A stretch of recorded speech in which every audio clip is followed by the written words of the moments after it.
What's going on, guys? Nathan here. Today I'm going to give you 5 easy ways to catch them bluffing. This works almost every time. Let's jump into it. Alright guys, so if you have a sneaking suspicion that somebody might be bluffing you at the poker table, these 5 tips should help you quickly identify a bluff much faster. These will work for online poker, live poker, home games. It doesn't matter what kind of poker you play. Let's jump into it. Counting down from 5 to 1. Here's the top 5 signs that they might be trying to bluff you at the poker table. Number 5 is timing tells. Now guys, this is one that I've noticed specifically in online poker from my 10 million plus hands playing online poker, is that when somebody bets really quickly, this is almost never a strong hand. Let me give you an example. So you have ace king offsuit, flop comes down with the 10-10 jack. We've all been in a situation like this. We're gonna assume that we're the pre-flop raiser. We've got ace king, we raised pre-flop, they called, and lo and behold, they bet into you immediately. So what should you be doing in a spot like this, guys? Well, long story short, this is an easy call for me, guys, especially if you're in position, meaning that you're gonna get to act last on the turn and river. We're gonna be able to take away this pot very, very easily.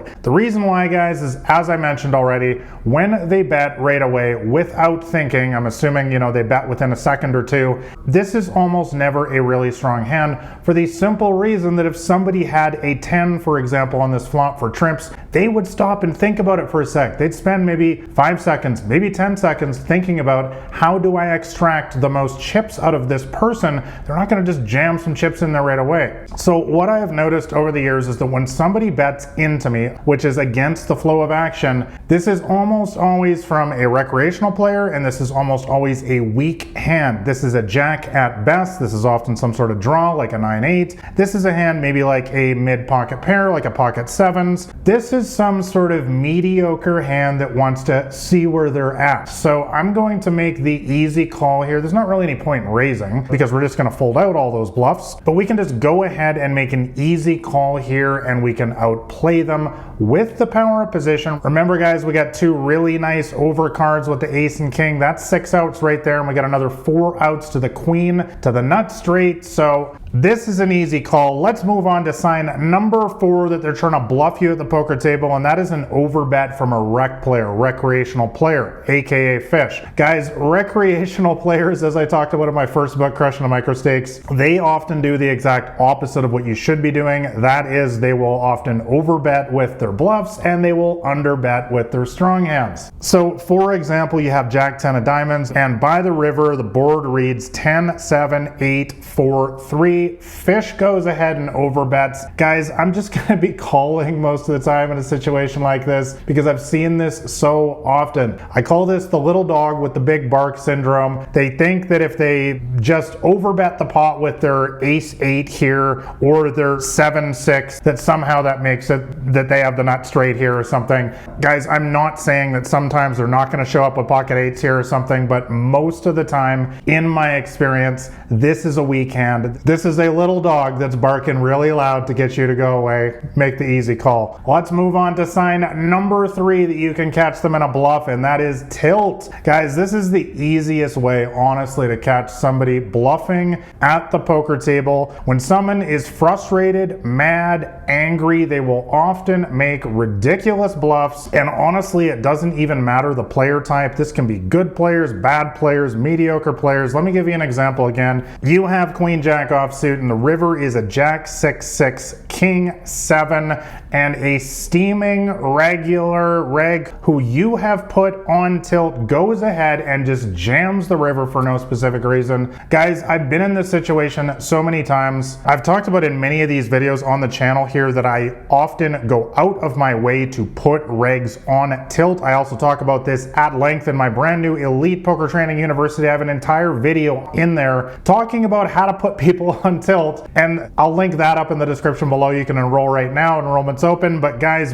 bottom line in this situation, I have to make the call. If you are one of those loose, aggressive players, which I am, that's the style that I teach in all my poker books and in my university training course, you have to make the call in a situation like this. You've put them on tilt. There's a reason why we did that. It's to get them to flip out in a situation like this. And so you got to make the thin call here. Guys, they're often full of crap here. They're just trying to get back at you because they're frustrated because you put them on tilt. Sign number 2 that you can catch somebody in a bluff is a paired flop. I've talked about this in many other videos here on the channel before. When somebody raises you guys on a paired flop in particular, it's often nonsense because they're not representing anything. Let me give you an example again. You've got 2 red 9s and the flop comes down with a 10-5-5. You make your standard C-bet, aka continuation bet, and one of those aggressive regulars raises you. What should you do in a spot like this? Guys, this is another easy call here. There's no point in raising.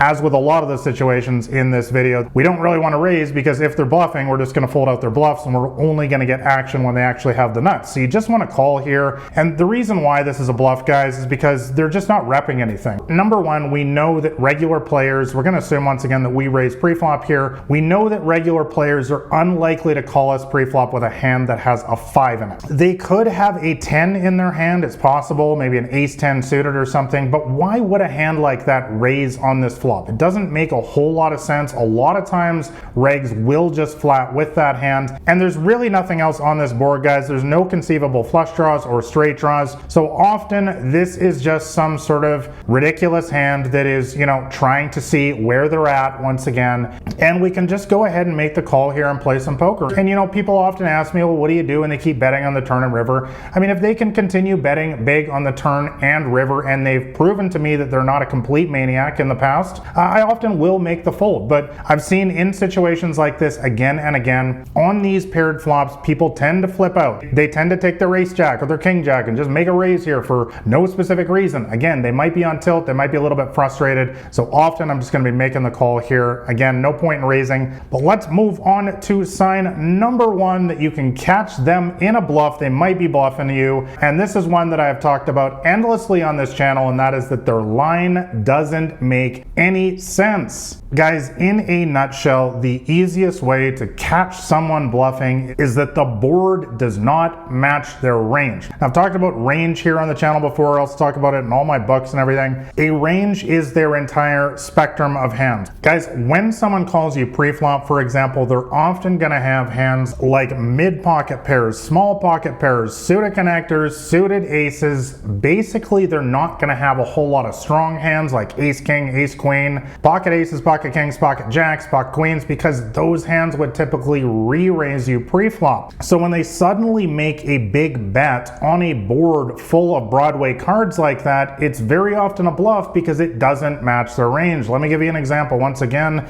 you raise pre-flop with ace-queen offsuit, and by the river, the board is 10 of hearts, jack of clubs, 5 of hearts, 6 of diamonds, and jack of spades. We're going to assume that you made a standard c-bet on the flop. There was a call, maybe it went check on the turn. Pretty standard stuff. You check the river, as we're often going to do in this situation. No real point in betting out, and suddenly they make a big bet. Guys, again, this is almost always an easy call for me for the simple reason that this board does not match the range of a pre-flop caller. And the other thing that I hope you guys notice is that there are a ton of missed draws on this board, which is an often clear sign of a bluff as well. For example, the hearts have missed by the river. All of the straight draws have missed. For example, 9-8 has missed. King-queen has missed. These are 2 very likely hands that they're going to have in a situation like this. So guys, look out for spots like this on the river, especially on these paired boards that have a lot of Broadway cards and you are the pre-flop raiser. Often this is somebody just doing something silly with a hand like 9-8 because they know if they check behind here, they can't win. Guys, I hope these 5 signs will help you catch a few more bluffs at the poker table. Like and subscribe if you found this video helpful. And if you want to know my entire strategy for beating the small and mid-stakes games, make sure you grab a copy of my free poker cheat sheet. That'll be the top link in the description below. Thanks a lot for watching, guys. This has been Nathan Williams with blackgreen79.com.